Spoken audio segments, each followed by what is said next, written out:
They say in Italy, there are two kinds of people you should never look in the eyes: a priest during confession, and a mafia boss when he's angry. But that day, inside a quiet restaurant in Naples, a young American waitress did the unthinkable. Her name was Sophia Bennett, a soft-spoken art student who had no idea her ordinary shift would turn into a nightmare. When Don Matteo Romano, one of Italy's most feared mafia bosses, slammed his fist on the table and called her useless, everyone in the room froze. The cooks stopped moving. The customers looked away. Even the air felt heavy. Sophia tried to apologize, once, twice, until something inside her finally broke. She looked straight into the mafia boss's cold eyes and, in perfect Italian, insulted him, loud enough for the entire restaurant to hear. Everyone thought she'd signed her own death sentence.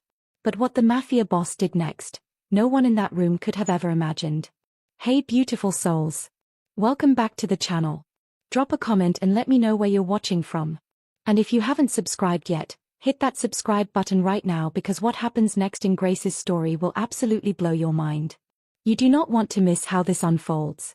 Now, let's get back to the story. The clatter of plates. The suffocating August heat pouring through Trattoria Marcella's open windows. Sophia's feet screaming in her worn-out shoes after a double shift. Her fingers cramping around the notepad. Her art portfolio waiting in her locker, Columbia's scholarship application due in 3 days, her only ticket out of this barely surviving, paycheck-to-paycheck existence. Then he walked in. Don Matteo Romano didn't enter rooms, he consumed them. 6'3" of controlled violence, salt and pepper hair perfectly styled, eyes like black ice. 2 bodyguards flanked him, hands resting inside their jackets. Every conversation died. Every server suddenly found urgent tasks in the kitchen. Except Sophia pulled the short straw. Table 7. Her section. Buongiorno, she'd said, voice steady despite her hammering heart. Welcome to Osso Buco. Risotto Milanese. Barolo, 2015. Quickly. His voice was gravel and silk. He didn't look at her. Didn't acknowledge her humanity. She should have run. Should have sensed the disaster brewing. But the kitchen was slammed. A gas burner malfunctioned. The Osso Buco needed 40 minutes, not 20. And Sophia was just trying to survive another shift, earn another $100 toward her dreams. 25 minutes later, Matteo Romano's patience died. You. His voice cut through the restaurant chatter like a blade. Come here. Sophia approached, apology ready. Signore, I'm so sorry for the... Do you know who I am? Each word dripped contempt. Do you think I wait? Do you think my time is worthless? That you, some pathetic little waitress, can make me sit here like a common nobody? Heat flushed Sophia's cheeks. Sir, the kitchen is... I don't care about your excuses. What I see is incompetence. Disrespect. His eyes finally met hers, cold, dismissive. You're nothing. You understand? Nothing. And you've wasted my time. She bit her tongue. Swallowed her pride. I sincerely apologize. Let me check. You apologize? He laughed, a sound without humor. Your apology means nothing. You mean nothing. Invisible. Worthless. A servant who can't even serve properly. Something inside Sophia cracked. Maybe it was the 70-hour work week. Maybe it was her mother's medical bills. Maybe it was 3 years of bowing and scraping to entitled customers while her art degree dreams gathered dust. Maybe it was the way he looked at her, like she wasn't even human. Or maybe Sophia Bennett was just done being invisible. She straightened. Met his eyes. And in flawless Italian, the language her nonna taught her, the language she studied obsessively, the language she loved, she spoke the words that would change everything. Via fati fottere, stranzo arroganti. The silence was nuclear. Matteo Romano's expression shifted, shock, then something unreadable flickering across his face. His bodyguards' hands moved to their weapons. The restaurant manager looked like he might faint. The other diners pressed against walls, desperate to disappear. But Sophia didn't look away. Didn't apologize. Didn't run. She stared straight into the eyes of a monster and waited for the consequences. What happened next? Nobody in that restaurant could have predicted it. Not in their wildest nightmares. Not in their most impossible dreams. 3 heartbeats of silence. Then Matteo Romano did something no one expected. He smiled. Not a warm smile. Not a friendly smile. A predator's smile, all teeth and danger and fascination. "You speak Italian," he said softly. Dangerously soft. Sophia's bravado cracked, but she held her ground. Her hands trembled at her sides. She could feel every eye in the restaurant, could hear her manager's strangled gasp from the kitchen doorway, could sense the bodyguards calculating the fastest way to make her disappear. But she'd already jumped off the cliff. Might as well fly on the way down. "My grandmother was from Napoli," she said, switching to English, voice steadier than she felt. "She taught me that some men mistake power for permission to treat others like dirt." The restaurant manager, Giuseppe, a nervous man who'd warned her a dozen times about controlling her temper, looked ready to have a heart attack. He rushed forward, hands raised in supplication. "Don Romano, please, 1,000 apologies. She's new, she doesn't understand, I'll fire her immediately." "You'll do nothing." Matteo's voice stopped Giuseppe mid-sentence. His eyes never left Sophia's face. "Leave us." "But Don." "Leave us." The restaurant emptied like someone pulled a fire alarm. Servers vanished. Diners threw cash on tables and fled. Giuseppe retreated to the kitchen, probably to call the police. Or a priest. Or a cleanup crew. Only Sophia remained, standing before the most dangerous man in the city, her heart hammering against her ribs like a caged bird. Matteo leaned back in his chair, studying her with the intensity of a scientist examining a new species. "What's your name?" "Sophia Bennett." "Sophia." He tested the name. "Bennett. American father." "Was. He died when I was 12. And now? You work here, insult mafia bosses, what else?" This was surreal. She should be terrified. She was terrified. But something in his tone wasn't pure threat, it was curiosity. Like she'd surprised him, and men like Matteo Romano didn't get surprised often. "I'm an art student. Or I was. I had to drop out when my mother got sick." What kind of sick? Why was she answering? Why was he asking? "Stage 4 breast cancer. Treatment's expensive. Insurance doesn't cover enough. So I work here, and at a coffee shop, and I do portrait sketches in Washington Square on weekends. Trying to save enough to finish my degree. Trying to keep her alive." The words tumbled out, truth she never shared with anyone. Maybe because she thought she was already dead. Maybe because exhaustion had stripped away her filters. Matteo's expression remained unreadable. "And you chose today to develop a backbone? You knew who I was. Everyone knows who you are." Sophia's fear was transmuting into something else. Fatigue, recklessness, the strange liberation of having nothing left to lose. Don Matteo Romano. The phantom of Mulberry Street. The man who runs half the city from the shadows. The man who, she paused, then finished quietly, the man who just called me nothing. "So you thought you'd insult me in my own language? I thought I'd remind you that nothing people still have tongues. And pride. And limits. Before you all drop your comments telling me Sophia's crazy, which she absolutely is, make sure you're subscribed, because this story goes places you cannot imagine. Seriously, hit that button. You want to see where this goes." For a long moment, Matteo said nothing. Then he pulled out his phone, dialed, spoke in rapid Italian. "Bring the car around. And tell Carlotta to prepare the guest room." Sophia's blood turned to ice. Guest room. She was being taken somewhere. Disappeared. She'd heard the stories. People who crossed the Romano family simply vanished. "Please," she whispered, the fight draining out of her. "Please, my mother needs me. She has no one else. I'm sorry. I shouldn't have." Matteo stood, towering over her.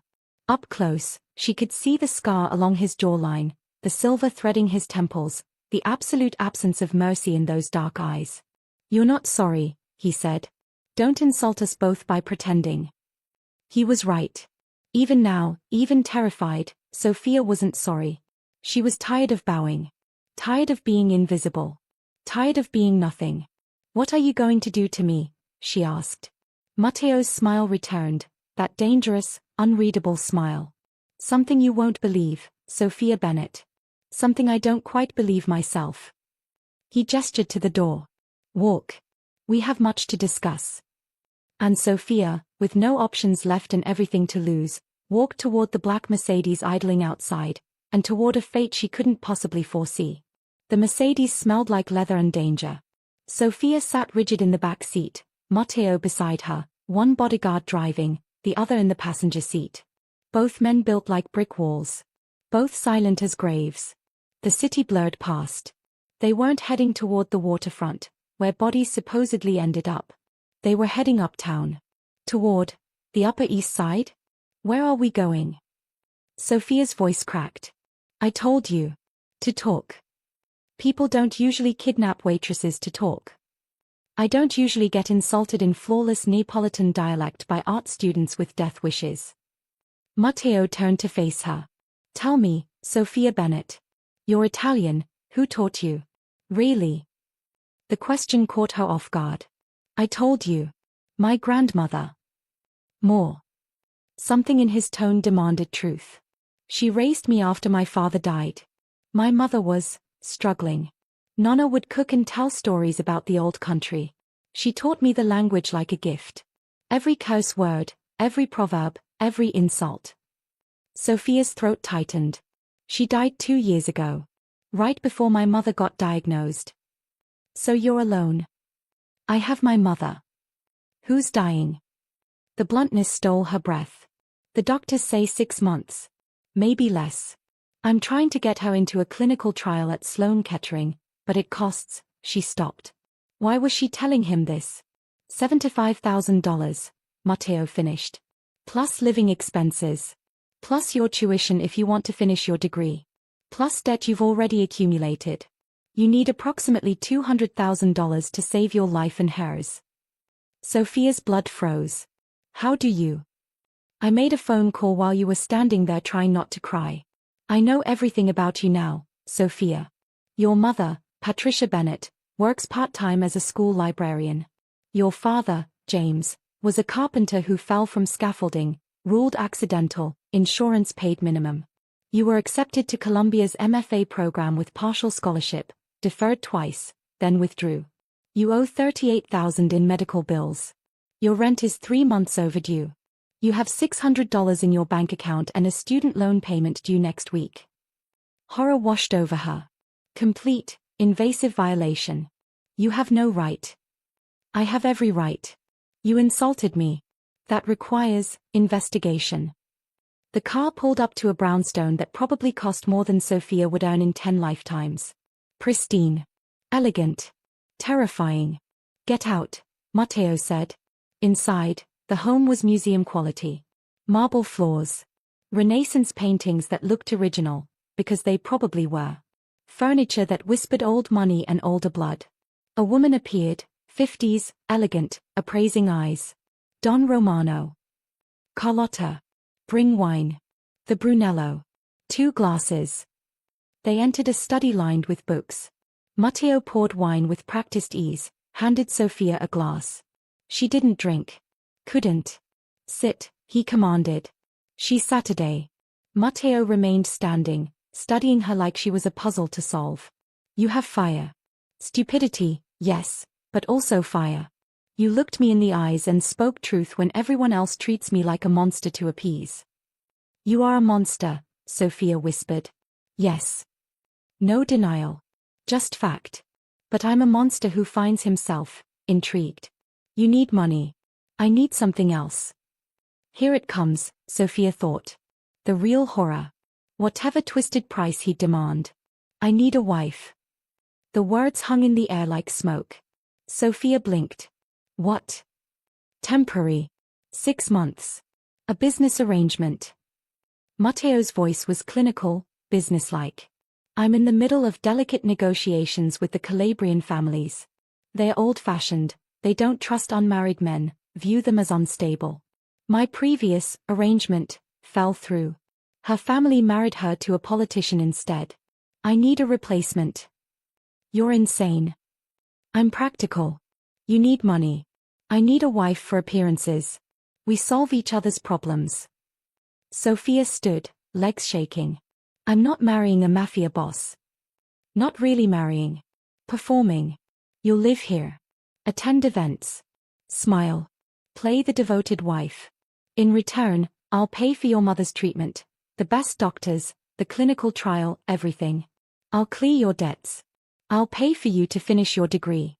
And when 6 months are complete, we divorce quietly. You walk away with enough money to start whatever life you want.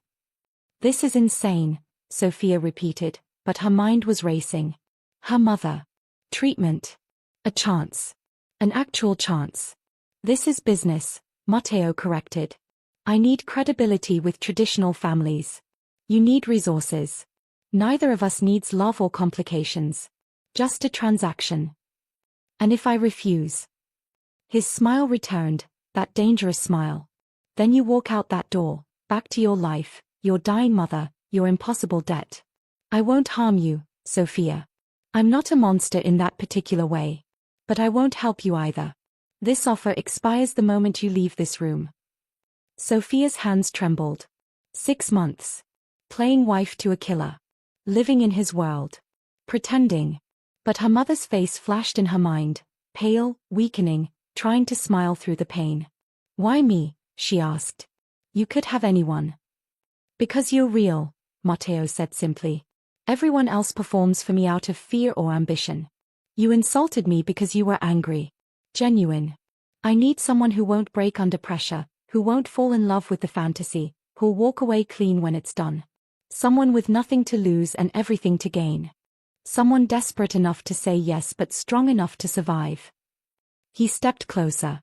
So what will it be, Sophia Bennett? Will you be my wife? The question hung between them like a blade. And Sophia, thinking of her mother's smile, her own destroyed dreams, and the impossible choice before her, opened her mouth to answer. Yes. The word left Sophia's mouth and sealed her fate. Matteo nodded once, as if he'd expected nothing less. Practical. Good. We'll marry in 3 days. City Hall, quiet, minimal witnesses. Your mother will be admitted to Sloan Kettering by Friday. Treatment begins immediately. 3 days. Sophia's head spun. I need to tell her. Tell her you met someone. Quick courtship. Very romantic. She doesn't need to know the details. Matteo pulled out his phone, typed rapidly. Carlotta will take you shopping tomorrow. You'll need appropriate clothing. Tonight, you stay here. Your things will be collected from your apartment. Wait, I can't just. You can. You did. The moment you said yes, your old life ended. His eyes fixed on hers. Understand this, Sophia. For 6 months, you belong to me. Not romantically, not physically unless you choose, but publicly, completely. You'll attend events. Meet dangerous people. Smile and play your role. You'll learn our ways, our rules. You'll never embarrass me, never betray me, never question me in public. And in private, she challenged. That dangerous smile flickered. In private, you can insult me all you like. I find I'm starting to enjoy it. The wedding happened in a blur. City Hall. A judge who didn't ask questions. 2 witnesses, Matteo's men. Sophia wore a simple cream dress Carlotta had selected, elegant and expensive, nothing like the thrift store clothes she'd owned before. Matteo slid a ring onto her finger, platinum, antique, beautiful. It felt like a shackle. You may kiss the bride, the judge intoned. Matteo leaned in, his breath warm against her ear. We should make this convincing. His lips met hers, brief, controlled, professional. But Sophia felt electricity spike through her veins, unexpected and unwelcome. This was business. Just business. So why did her heart betray her with that treacherous flutter? Life in Matteo's world was disorienting. The brownstone became her gilded cage. Carlotta taught her the household rhythms. Sophia's mother was indeed admitted to Sloan Kettering, the best care, the clinical trial accepted, hope blooming in Patricia's eyes for the first time in months. He's wonderful, your Matteo, her mother whispered, squeezing Sophia's hand. So generous. So in love with you, I can see it in how he looks at you. Sophia forced a smile.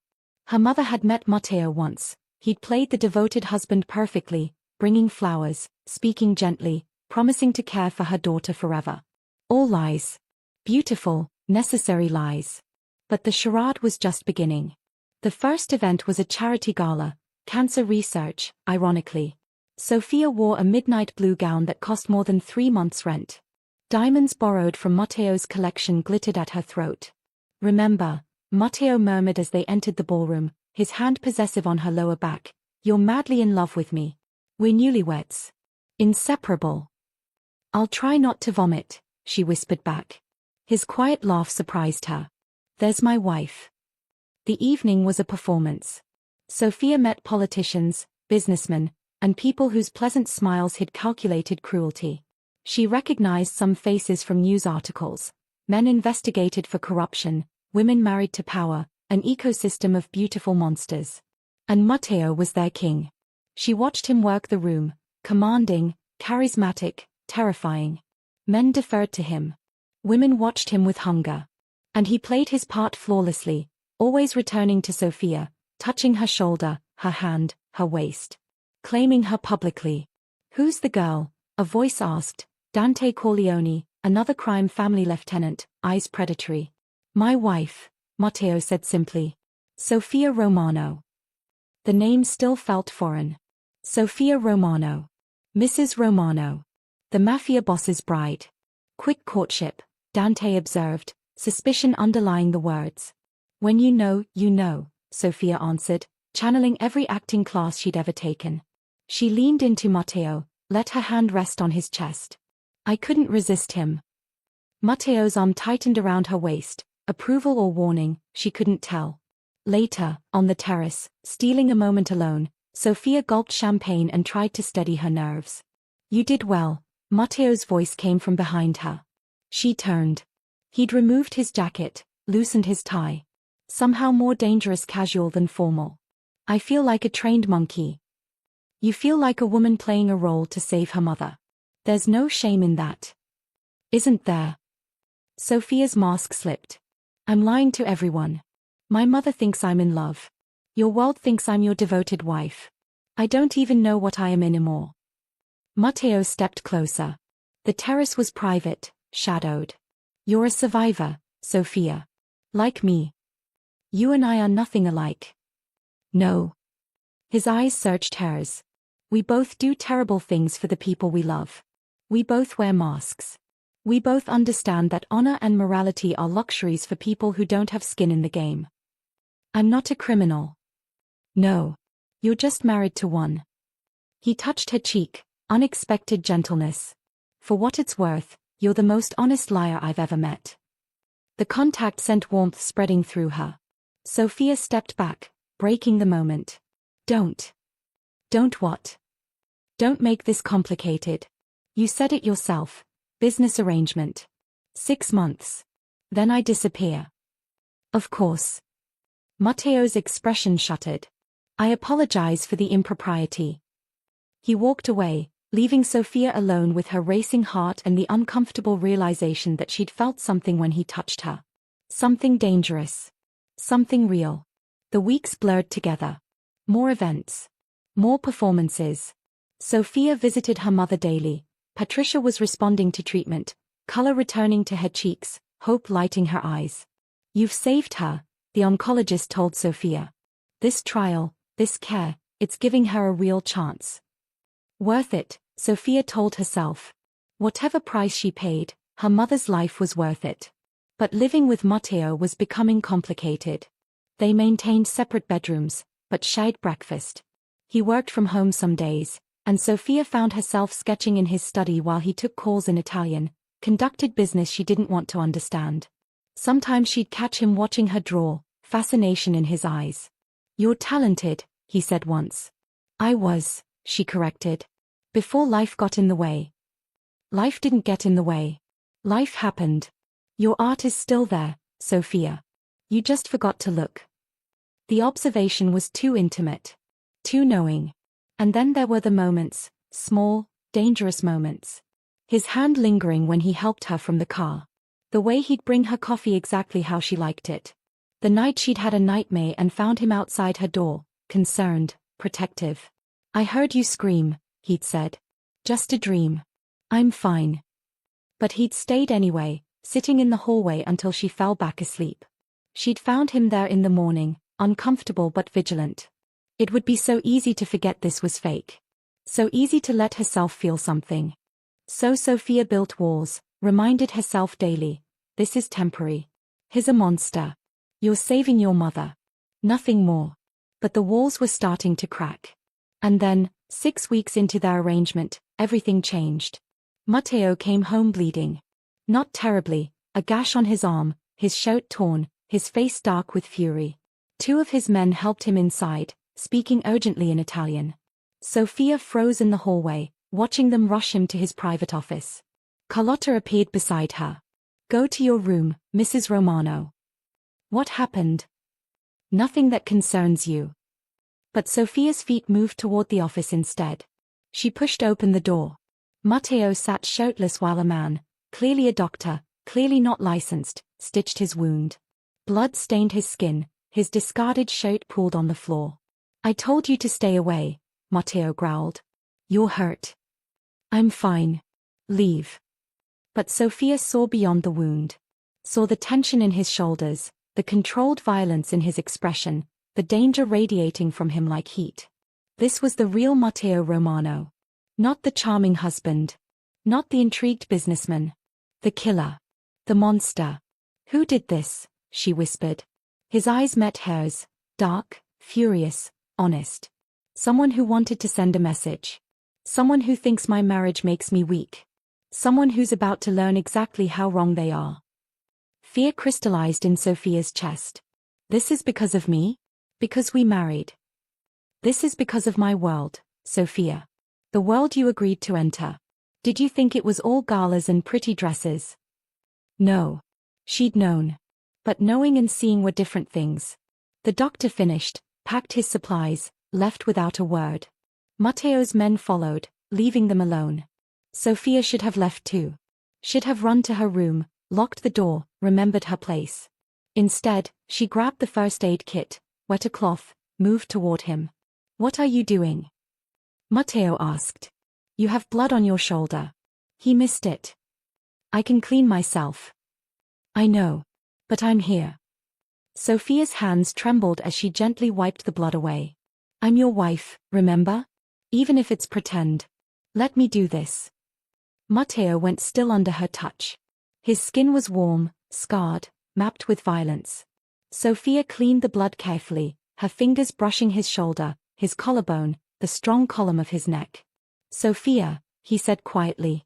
Warning or plea, she couldn't tell.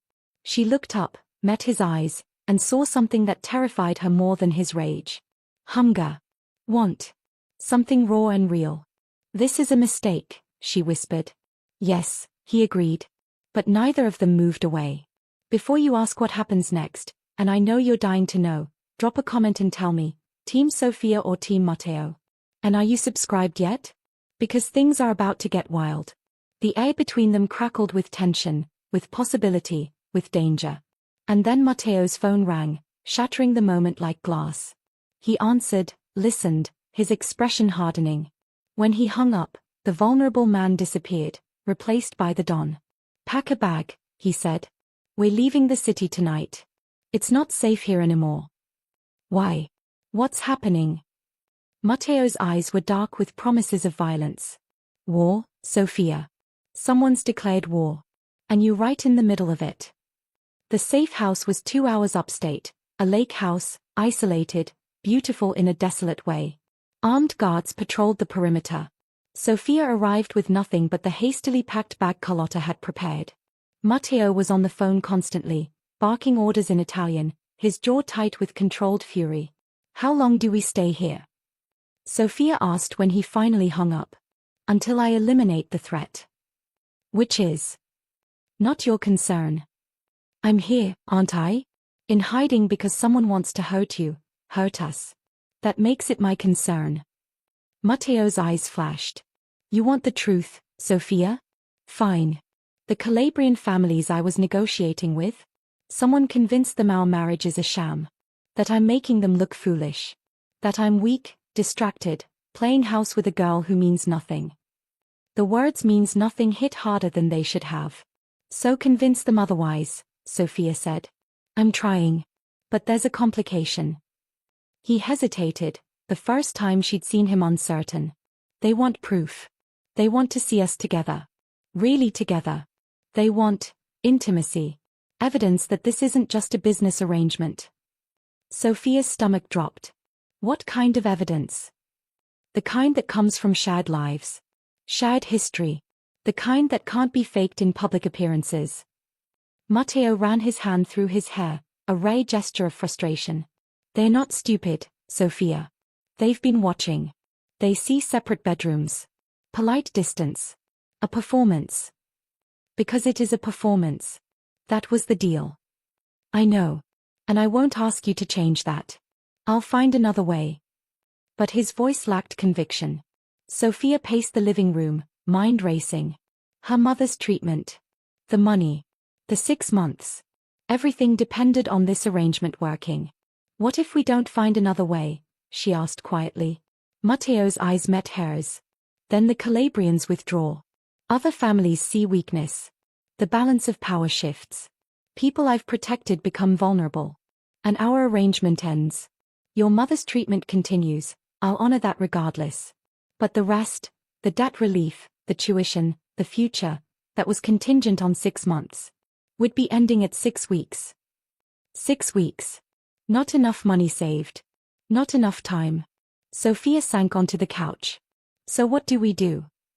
Before Matteo could answer, his phone rang again. He answered, listened, his face going pale, actually pale. Sophia had never seen him afraid. When? He demanded. Then, lock it down. Nobody gets close. I'm coming back tonight. He hung up, and Sophia saw something she'd never expected to see in Matteo Romano's eyes. Terror. What happened? She whispered. Your mother. Someone tried to access her floor at the hospital. One of my guards stopped them, but... He was already grabbing his jacket. We need to go. Now. The drive back was a nightmare. Matteo drove himself, too urgent to wait for his men. He made calls, organized security, his voice sharp with command but his hands white-knuckled on the steering wheel. She's safe, he kept saying. My men are there. She's safe. But Sophia couldn't breathe. Her mother. They'd targeted her mother. Why? She choked out. She's innocent. She has nothing to do with this. Matteo's jaw clenched. Because hurting her hurts you. And hurting you hurts me. That's how this world works, Sophia. They find the weak points. The things we love. And they press until we break. I shouldn't have agreed to this. I've put her in danger. No. His voice was steel. I put you both in danger. This is my fault. My world. My enemies. They reached the hospital in record time. Matteo's men had locked down the entire oncology wing. Sophia burst into her mother's room to find Patricia sleeping peacefully, unaware of the danger. The guard, Antonio, approached Matteo. He was dressed as an orderly. Fake credentials. When I questioned him, he ran. We caught him in the stairwell. Where is he? Matteo's voice was deadly quiet. Basement. Waiting for you. Matteo turned to Sophia. Stay with your mother. Don't leave this room. What are you going to do? What I do best. He started to leave. Matteo. Sophia's voice stopped him. Don't kill him. He looked back, surprise flickering across his face. Why not? Because then you're exactly what they say you are. A monster who solves everything with violence. She stepped closer. Find out who sent him. Use him. But don't kill him. Please. For a long moment, Matteo said nothing. Then, for you, Sophia. Only for you.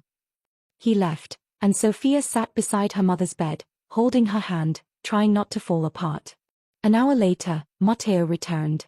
Blood on his knuckles, darkness in his eyes, but alive. Controlled. He talked, Matteo said quietly. It's not the Calabrians. It's closer to home. Who? My cousin. Vincent Romano. Matteo's voice dripped venom. He thinks he should lead the family. Thinks my marriage makes me weak, distracted. He's been spreading rumors, making moves, trying to undermine me. The hospital was his way of proving I can't protect what's mine. I'm not yours, Sophia said automatically. Aren't you? Matteo's eyes bore into hers. You wear my ring. You carry my name. You sleep under my roof. And I just spent the last hour interrogating a man who tried to hurt your mother, the only person in this world you truly love, because he thought it would hurt me. Tell me, Sophia. If you're not mine, why does the thought of someone touching you make me want to burn the city down? The confession hung between them like fire. Sophia stood, trembling. You don't mean that. This is just. Just what? Business. Matteo moved closer. Maybe it started that way. Maybe I convinced myself I chose you because you were convenient. Real. Strong enough to survive. But the truth, Sophia? The truth I've been avoiding for weeks. He was inches away now. Sophia could feel the heat of him, see the raw honesty in his face. I chose you because the moment you looked me in the eyes and insulted me in Italian, I felt something I haven't felt in 20 years. Something real. Something alive. I chose you because you're fire and art and beauty in a world of calculated moves and purchased loyalty. I chose you because even when I'm the most dangerous man in the room, you still see me. Sophia's heart hammered. Matteo. I know this wasn't the deal. I know you didn't sign up for this. And if you want to walk away, I'll still honor my promises. Your mother's treatment, your debts, everything. You don't owe me anything. But I need you to know, his voice dropped to a whisper. This stopped being fake for me weeks ago. The walls Sophia had built crumbled. Every defense, every reminder that this was temporary, every promise she'd made to herself not to feel, gone. It stopped being fake for me too, she whispered. The words were barely out before Matteo's lips found hers. Not the polite kiss at their wedding. Not a performance. This was raw, desperate, real. His hands cupped her face like she was precious, breakable, everything. Sophia's fingers tangled in his hair, pulling him closer, drowning in the taste of him, the feel of him, the terrifying reality that she'd fallen for the monster. When they finally broke apart, both breathing hard, Matteo pressed his forehead against hers. This complicates everything, he murmured. I know. My world will try to destroy you. I know. And I'm still a criminal. Still dangerous. Still everything you should run from. Sophia pulled back just enough to meet his eyes. I know. And I'm still a waitress who insulted you in Italian.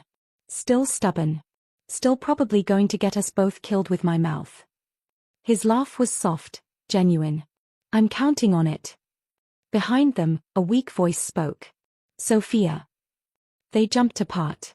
Patricia was awake, watching them with knowing eyes and a small smile. Mama, I can explain. Explain that you're in love with your husband. Patricia's smile widened despite her exhaustion. I already knew, sweetheart. A mother knows. I just wondered when you'd both admit it. Sophia felt tears prick her eyes. If only her mother knew the truth, that this had started as a transaction, that Matteo was everything dangerous, that Sophia had been lying for weeks. But looking at Matteo now, seeing the way he watched her like she was his entire world, Sophia realized something that changed everything. Maybe it had started as a lie. But it had become truth. Rest, Mama, Sophia whispered, kissing her mother's forehead. We'll be right outside. In the hallway, reality crashed back.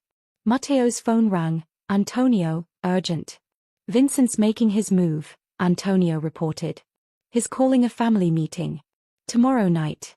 He's going to challenge your leadership formally. Matteo's expression hardened. Let him. I'll be there. Don, he has support. The old guard thinks you've gone soft. The marriage, I haven't gone soft. I've found something worth protecting. Matteo's eyes found Sophia's. And that makes me more dangerous than I've ever been. Tell Vincent I accept his challenge. And tell everyone else, anyone who stands with him stands against me. Choose carefully. He hung up and turned to Sophia. Tomorrow night, everything comes to a head. The family meets. Vincent will try to take everything from me. My position, my power, possibly my life. And you'll be right in the middle of it. Then we face it together, Sophia said, surprising herself with her certainty. Together, Matteo echoed. Then his expression shifted, vulnerable again, uncertain. Sophia, what I said before, if it's too much, too fast. She kissed him. Shorter this time, but just as real. It's terrifying. And insane. And probably the stupidest thing I've ever done. But it's real. So yes, Matteo. Tomorrow, the next day, whatever comes, we face it together. Matteo pulled her close, holding her like she might disappear. I won't let him hurt you. Or your mother. Whatever it takes. I know, Sophia whispered against his chest. But Matteo? Don't become more of a monster to protect me. Promise me. I can't promise that. Then promise you'll try. Promise there's still enough humanity in you to come back to me when this is over. His arms tightened. That, I can promise. They stood in the hospital hallway, holding each other, while guards protected Patricia's room and enemies circled closer. Tomorrow would bring war. Betrayal. Possibly death. But tonight, for the first time since this insane arrangement began, they had something real. Something worth fighting for. Something that terrified them both. And in Matteo's world, that was the most dangerous thing of all. The family meeting was held in a private room at Matteo's restaurant, the same place where Sophia had first insulted him. The irony wasn't lost on her. Matteo had forbidden her to come. They'd fought about it that morning. You stay at the house where it's safe, he'd commanded. I'm your wife. I should be there.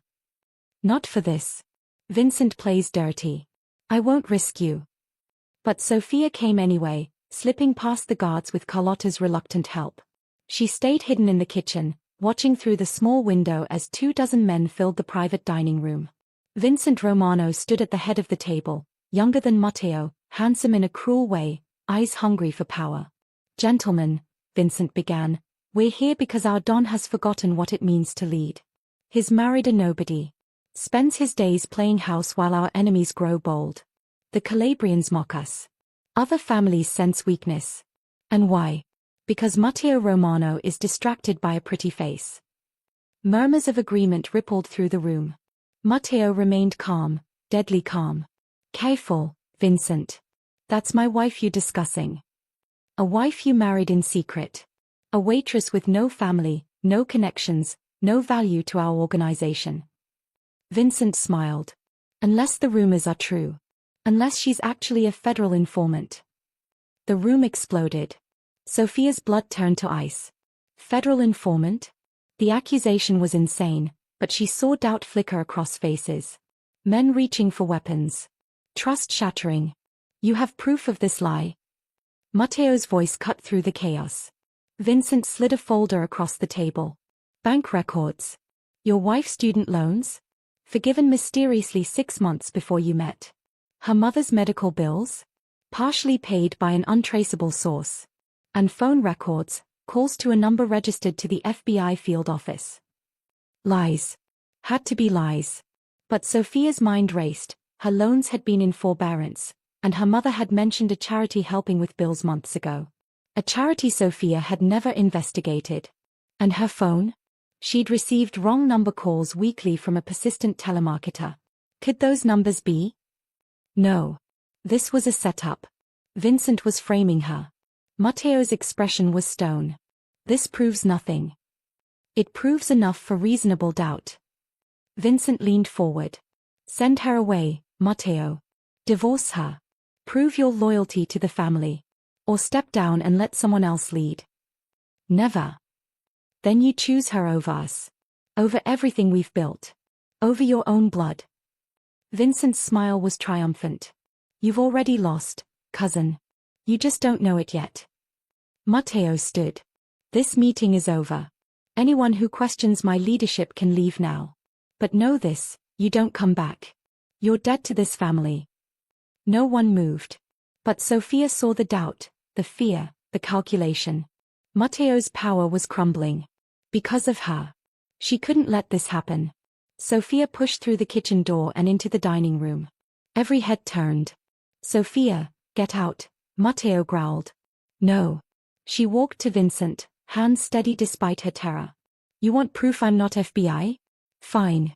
Give me a polygraph. Right now. Ask me anything. Vincent laughed. How noble. But polygraphs can be beaten. Then what do you want? Blood? DNA? A confession that doesn't exist.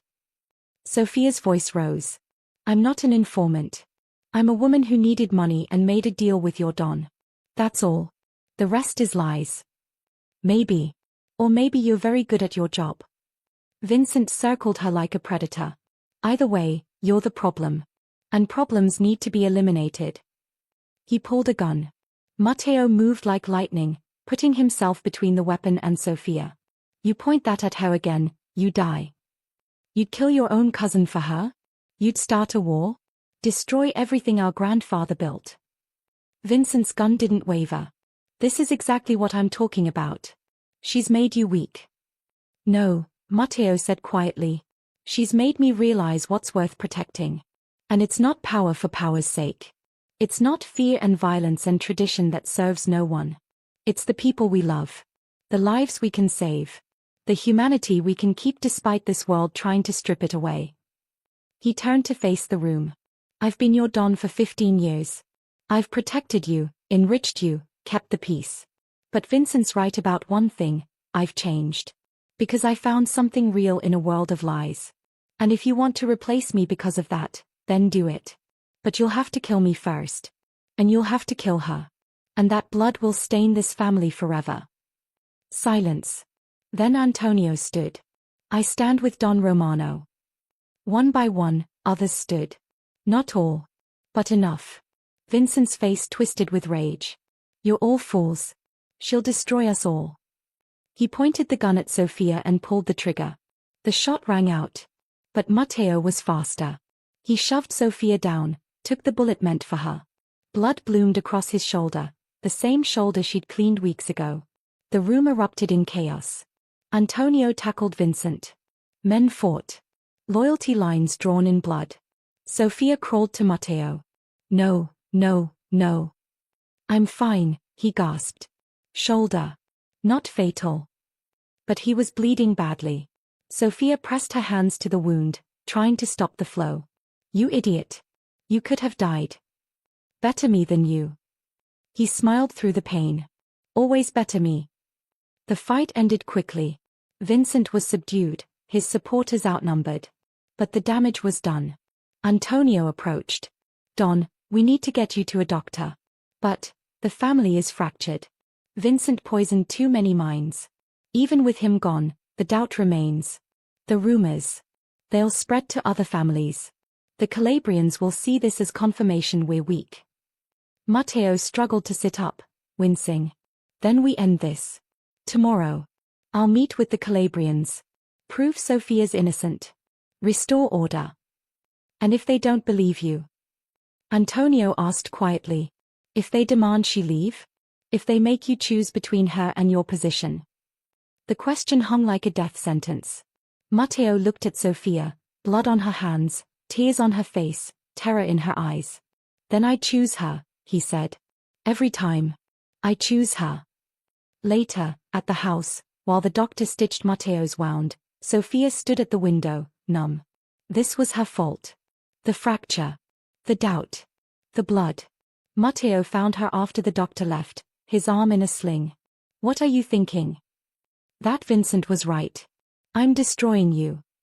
He was a traitor and a liar. But the doubt is real. The danger is real. Sophia turned to face him. Matteo, I need to leave. Disappear. If I'm gone, you can rebuild. Restore trust. Lead like you did before. No. It's the only way. I said no. He crossed to her, his good arm pulling her close. I didn't take that bullet to lose you anyway. We face this together. Remember. What if together isn't enough? Then we fall together. But I won't let you go, Sophia. I can't. She wanted to believe him. Wanted to believe love could survive this world. But as she held him, feeling his heartbeat, seeing his blood on her clothes, Sophia knew the truth. Tomorrow's meeting with the Calabrians would decide everything. And she had a terrible feeling that one of them wouldn't survive it. Sophia couldn't sleep. She sat in Matteo's study at 3 a.m., replaying Vincent's accusations. The bank records. The phone calls. The mysterious charity that had helped her mother. Something didn't add up. She opened her laptop. Matteo had given her access to everything when they married. Banking records, phone logs, medical bills. She started digging. The student loan forbearance had been routine, deferred due to financial hardship, nothing mysterious. But the charity that helped with her mother's bills. Sophia traced the name. St. Anthony's Medical Fund. She searched deeper. The charity was real, but small. Run by, her heart stopped. Father Michael Caruso. Her nonna's priest. The man who'd performed her grandmother's funeral. Sophia grabbed her phone, called him despite the hour. Sophia. Father Michael's sleepy voice answered. Is everything all right? Father, the money you gave my mother, where did it come from? A pause. I'm not supposed to say. It was anonymous. Father, please. My life depends on this. He sighed. Your grandmother. Before she died, she sold some jewelry, established a small fund. She wanted it used for your mother's care if anything happened. I was just honoring her wishes. Tears streamed down Sophia's face. Thank you, Father. One mystery solved. Her nonna, watching over them even in death. The phone calls were next. Sophia pulled the records Vincent had provided, calls to an FBI number. She cross-referenced with her actual phone bill. The numbers didn't match. Vincent had doctored the records. Photoshopped them. The calls on her real bill went to a telemarketer, exactly as she'd remembered. But she needed proof. Real proof that would satisfy the Calabrians. Can't sleep either. Sophia turned. Matteo stood in the doorway, shirtless despite his injured shoulder, exhaustion lining his face. I'm finding the truth, she said. Vincent lied. Look, the charity was my grandmother's money. And these phone records are fake. See? The numbers don't match my actual bills. Matteo moved closer, studying her evidence. This is good. But the Calabrians won't take your word. They'll say you fabricated counter-evidence. Then we need something they can't deny. Sophia's mind raced. Vincent had to get that fake evidence from somewhere. Who would help him? Who has the skills to forge documents? Any number of people. Matteo sat heavily. Vincent's been planning this for months, probably. He's covered his tracks. No one's that careful. Sophia stood, pacing. He had to make mistakes. He moved too fast. I've only been in your life 6 weeks. He fabricated all this in under 2 months? There's got to be evidence. Digital fingerprints. Someone he paid. Matteo's eyes lit up, that dangerous spark of recognition. Antonio. Get him on the phone. Minutes later, Antonio arrived with 2 other men, tech specialists from Matteo's organization. They tore through Vincent's communications, finances, digital footprint. At dawn, they found it. Here, one specialist said, pointing at the screen. Vincent paid a document forger, guy named Pauli Tanaka. Small-time criminal. $20,000, wired 3 weeks ago. And look, text messages. Vincent requesting FBI documents, phone records, banking evidence. It's all here. Where's this Pauli now? Matteo asked. He runs a print shop in Queens. Legitimate front, illegal business in the back. Matteo stood, wincing at his shoulder. Then we go now. Before Vincent warns him. You're injured, Sophia protested. I'm functional. His eyes met hers. And this ends today. Vincent tried to kill you, Sophia. Tried to destroy everything. No more waiting. No more doubt. They drove to Queens.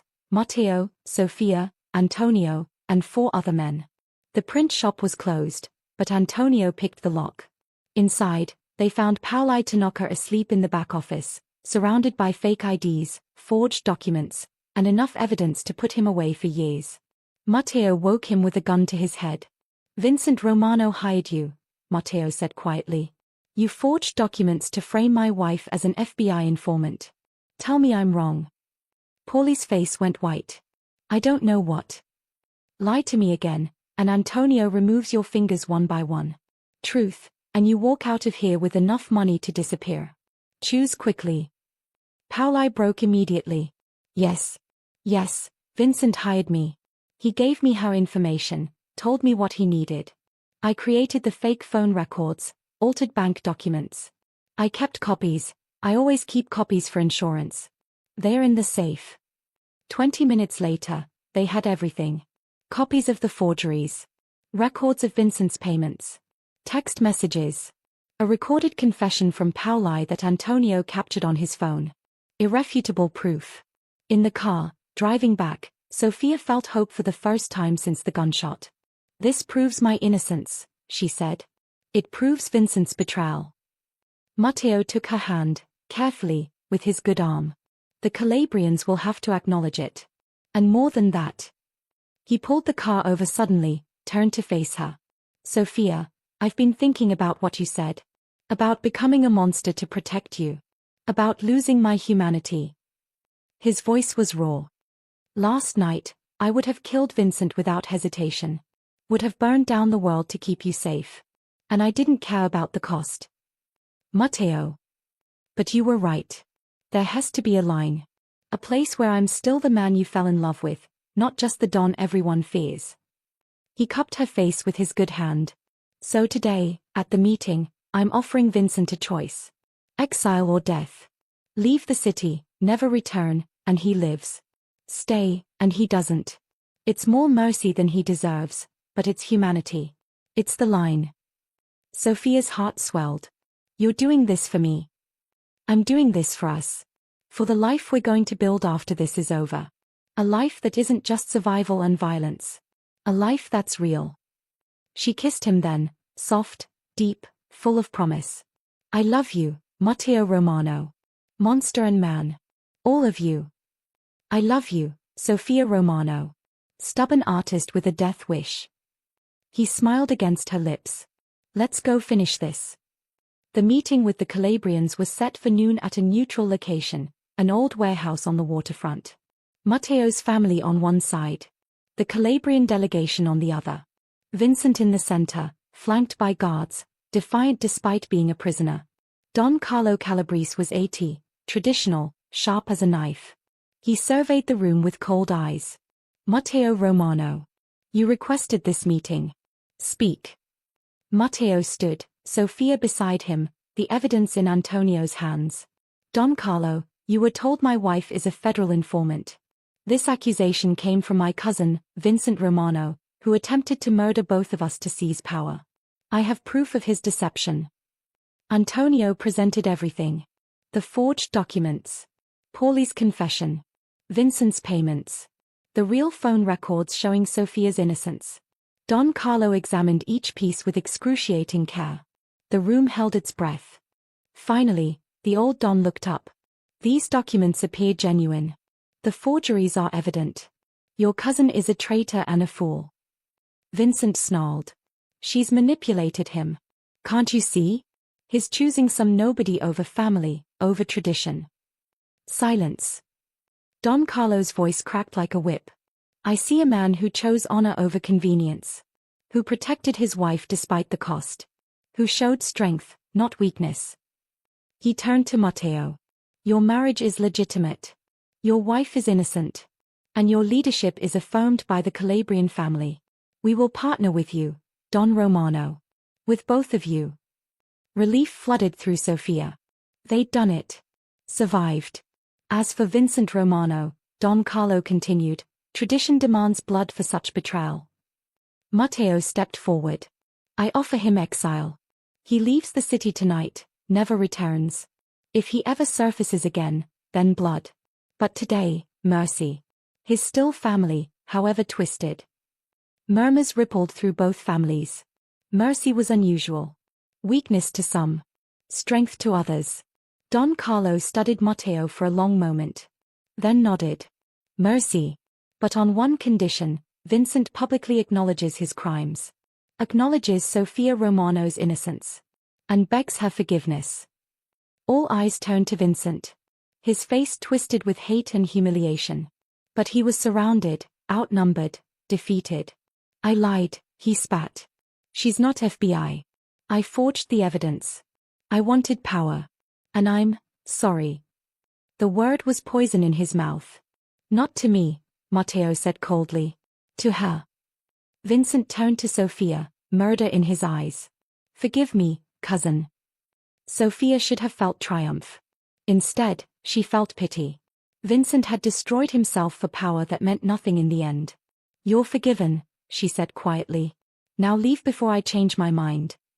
Vincent was escorted out. Exile. Alive but powerless. A ghost. Don Carlo approached Sophia, surprising her by taking her hand. You have courage, Sophia Romano. And you've made your husband more formidable, not less. Love does that, when it's real. Welcome to the family.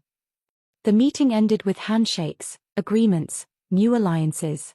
Matteo's position was secure. Stronger than before. In the car afterward, Sophia finally allowed herself to breathe. It's over, she whispered. The threat is over, Matteo corrected. But we're just beginning. He pulled out a small box, opened it to reveal a new ring, not the one from their arrangement, but a stunning sapphire surrounded by diamonds. Sophia Bennett Romano, we started this as a transaction. But I'd like to do this right. Marry me. Really marry me. Not for 6 months, not for appearances, but forever. Build a life with me. A real life. Art and love and yes, some danger, because that's who I am. But also joy and partnership and everything we deserve. What do you say? Sophia looked at the ring, at Matteo's hopeful face, at the future spreading before them. 6 weeks ago, she'd insulted a mafia boss and expected to die. Instead, she'd found love. Yes, she said, laughing through tears. Yes, you impossible, wonderful, terrifying man. Yes. He slipped the ring on her finger, and this time when he kissed her, it tasted like freedom. Like victory. Like home. The celebration was short-lived. They were halfway home when Matteo's phone rang. Antonio's voice was urgent.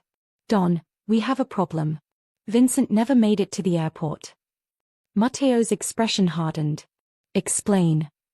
The escort car was found abandoned. Our men were drugged, not killed. Vincent's gone. And... Antonio hesitated. He took something from your office before we arrested him. The private safe, it's been opened. What was in it? Sophia asked. Matteo's face went pale. A ledger.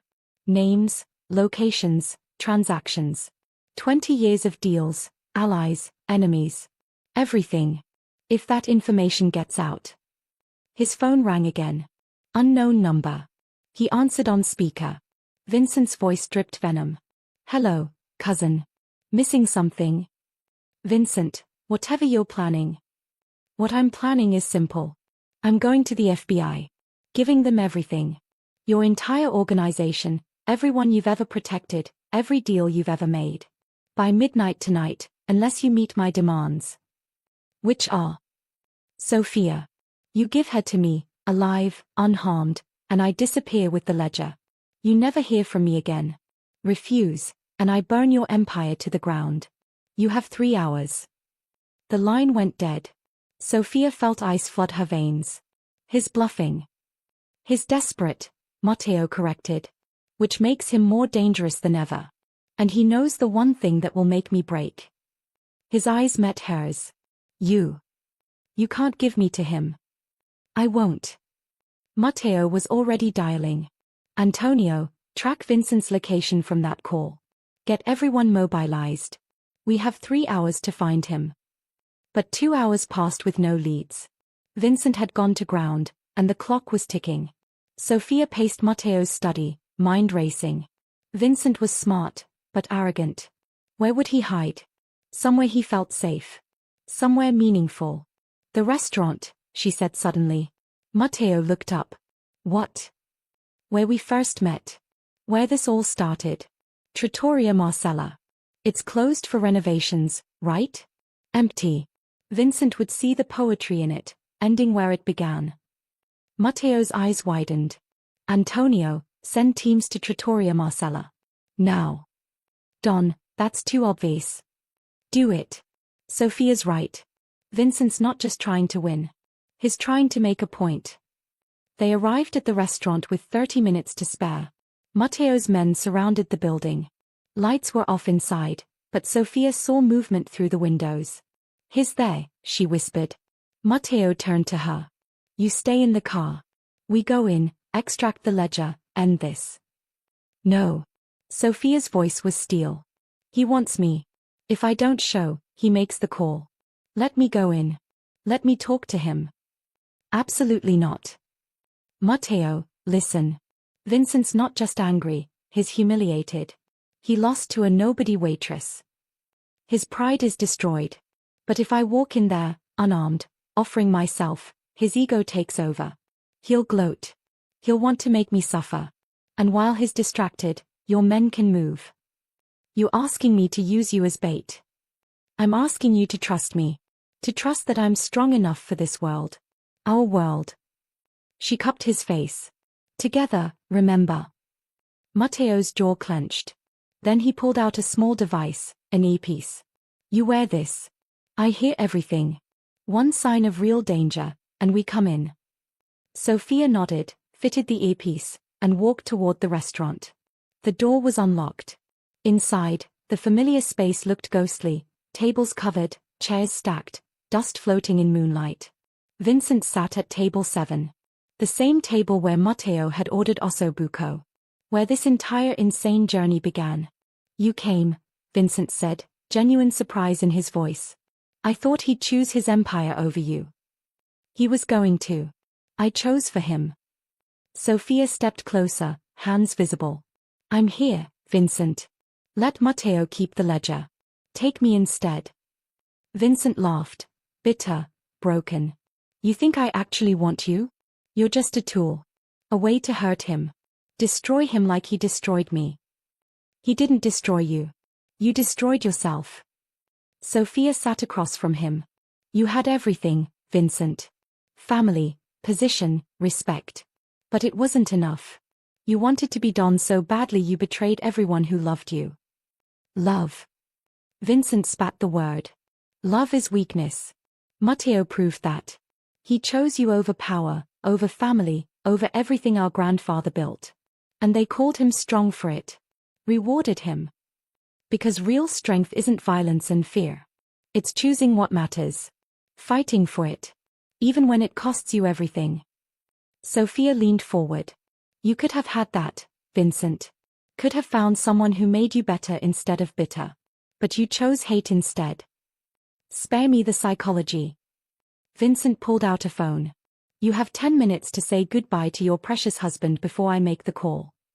Outside, through the earpiece, Sophia heard Matteo positioning his men. But they needed more time to breach without Vincent noticing.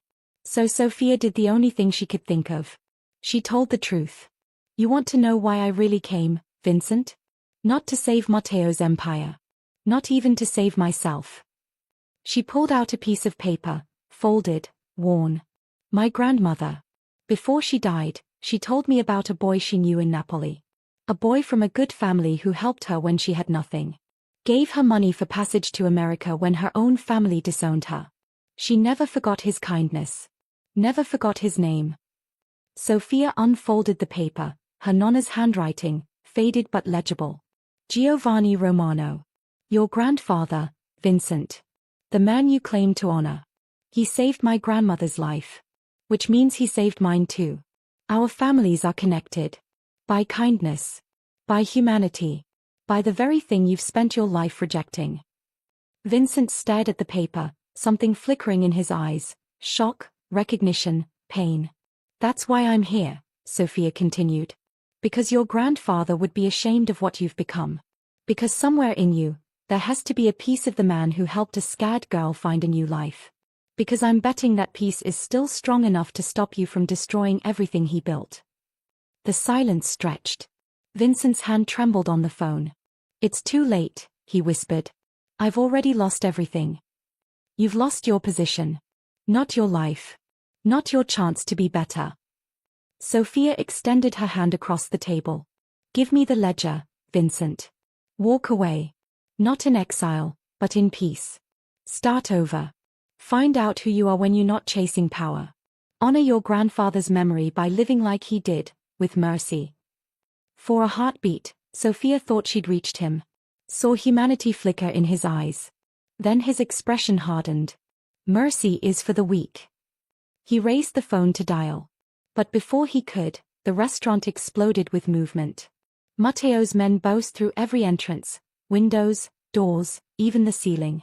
Professional, coordinated, overwhelming. Vincent lunged for Sophia, but she was ready. Those months of watching, learning, surviving in Matteo's world had taught her things. She grabbed a wine bottle from the table, smashed it against Vincent's hand. The phone clattered away. Matteo was there in seconds, weapon drawn, fury and fear warring on his face. "Don't," Sophia said quickly. "Don't kill him, Matteo. Please. He tried to hurt you. Again. And he failed. Again." She looked at Vincent, now surrounded, defeated, broken. "He's already dead, Matteo. Look at him. No family, no power, no future. Killing him would be mercy. Let him live with what he's lost instead." Matteo's finger tightened on the trigger. For a moment, Sophia feared the monster would win. Then he lowered the gun.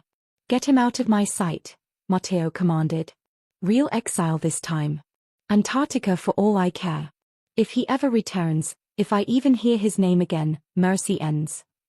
Vincent was dragged away, and Antonio emerged with the ledger. "Found it hidden in the kitchen, Don. Everything's here." Relief flooded Matteo's face. He pulled Sophia into his arms, careful of his injured shoulder. "You terrified me. I terrified myself." She was shaking now, adrenaline fading. "But I needed to try. Needed to see if there was any humanity left in him." And was there? For a second. Just a second. Then he chose hate. She looked up at Matteo. "But you chose mercy. Again. That's who you are now. Who we are." Matteo kissed her forehead. "Because of you. You're changing me, Sophia. Changing this whole world." "Good," she whispered. "It needs changing." They left the restaurant, the place where Sophia had insulted a mafia boss and accidentally found her soulmate. Outside, dawn was breaking over the city. "It's really over," Sophia said. "Almost."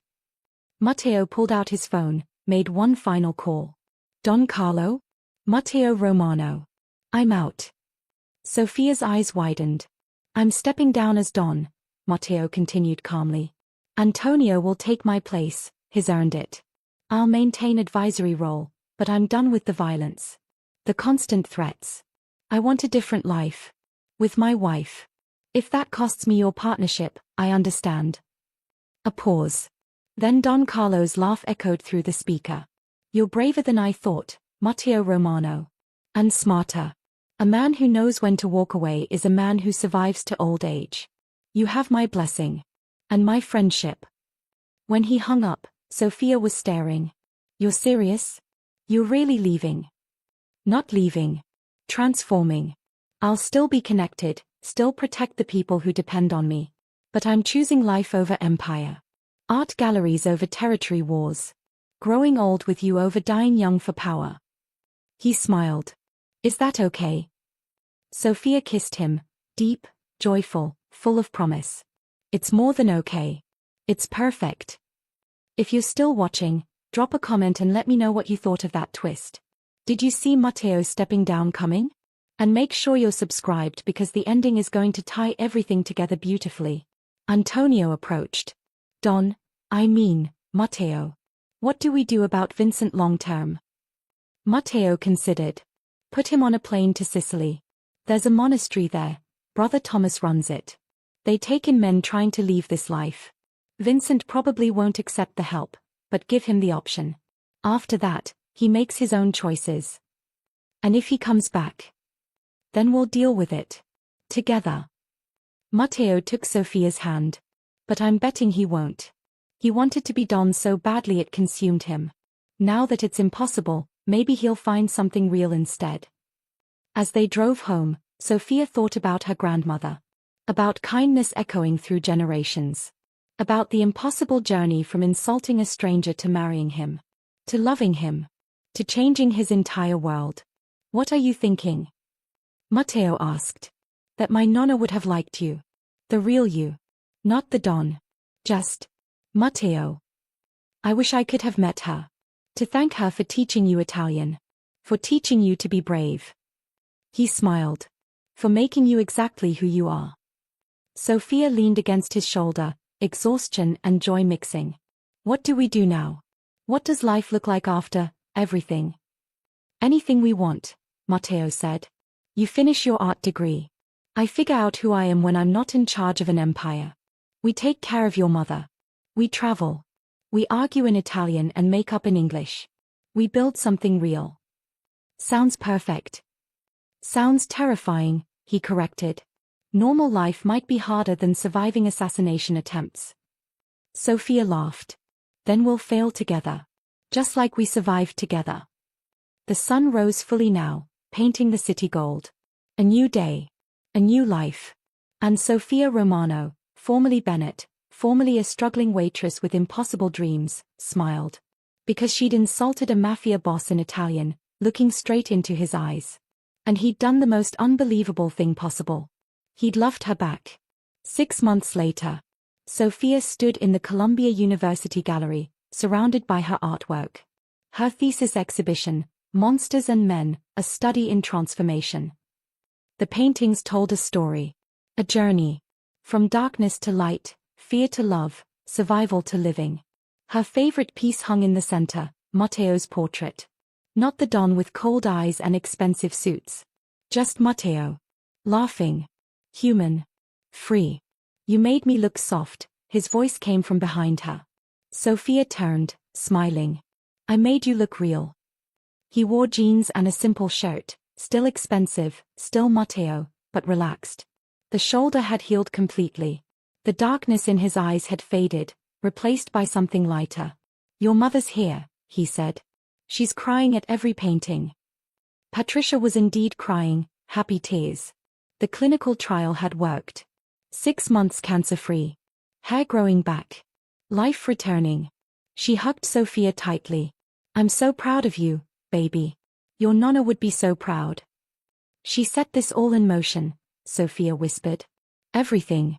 Her kindness, her lessons, her love. It all led here. The gallery filled with people. Classmates, professors, collectors. And scattered throughout, Antonio and several of Matteo's former associates, looking uncomfortable but supportive. Even Don Carlo Calabrese appeared, buying 3 paintings with a knowing smile. As the evening wound down, Matteo pulled Sophia onto the gallery balcony. I have something for you, he said, producing an envelope. Inside was a deed. To Trattoria Marcella. You bought the restaurant. Sophia gasped. I bought it. For you. For us. Matteo's eyes were soft. I thought we could transform it. Turn it into an art gallery and cafe. Your work, other artists. A place where beauty happens instead of violence. Where our story started, but better.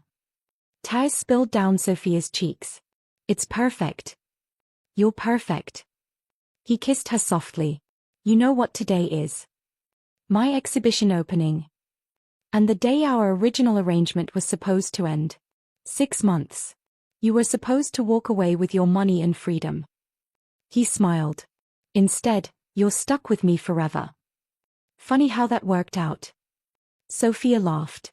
I insulted a mafia boss and accidentally got everything I ever wanted. Love. Art. My mother healthy. A future. I got insulted by a waitress and found out I had a heart after all. Matteo pulled her close. Best day of my life. Inside the gallery, Patricia was laughing with Antonio. Art collectors were making offers. New beginnings were blooming everywhere. What do you think happens next? Sophia asked. After the happily ever after. We live, Matteo said simply. We fight sometimes, because you're stubborn and I'm difficult. We create, you with art, me with whatever I figure out I'm good at besides being terrifying. We protect the people we love. We honor the ones we lost. And we wake up every day grateful for that moment you decided to curse at me in Italian. Best decision I ever made. Worst impulse control in history, he teased. Says the man who proposed marriage as a business transaction. And look how that turned out. Matteo kissed her again, deeper this time. I love you, Sophia Romano. My wife. My partner. My salvation. I love you too, Matteo Romano. My husband. My home. My beautiful monster who turned out to be a man. Below them, the city sparkled with possibility. Above them, stars witnessed their promises. And between them, love, real, earned, tested, and triumphant. Sophia had once been invisible. A nobody waitress with impossible dreams. Now she was seen. Valued. Free. All because she'd looked a dangerous man in the eyes and refused to bow. All because he'd looked back and seen not a servant, but an equal. All because sometimes, the craziest risks lead to the most beautiful rewards. The Marcella Gallery and Cafe opened to a packed crowd. Sophia's artwork covered the walls. Matteo managed the business side. Turned out he was brilliant at legitimate enterprise. Patricia worked there part-time, fully recovered, radiating joy. And in Sophia's arms, a 1-year-old daughter gurgled happily. Giovanna Romano. Named for Matteo's grandfather. The man whose kindness had echoed through generations and saved them all. She has your eyes, Matteo whispered, kissing his daughter's forehead. And your stubborn chin, Sophia countered. God help us, he laughed. Vincent never returned. Last they heard, he'd actually stayed at the monastery. Found peace, or at least absence of war. It was enough. Antonio led the family well, less violence, more legitimate business. The transformation Matteo started continued. And every night, Sophia and Matteo returned to their brownstone. To normal life. Beautiful, chaotic, real. Do you ever miss it? Sophia asked one evening. The power? The fear? Never, Matteo said without hesitation. I have everything that matters right here. He was right. They had love. Family. Art. Purpose. Future. Everything that mattered. All because a waitress insulted a mafia boss in Italian, looking straight into his eyes. And you won't believe what he did. He loved her. He changed for her. He chose her. Every single day. We have come to the end of the story. Thank you for watching to the end. Share your opinion about this story in the comments below. I like getting feedback from my audience. Also, don't forget to like, subscribe and hit the notification bell so you won't miss any of our heartwarming stories.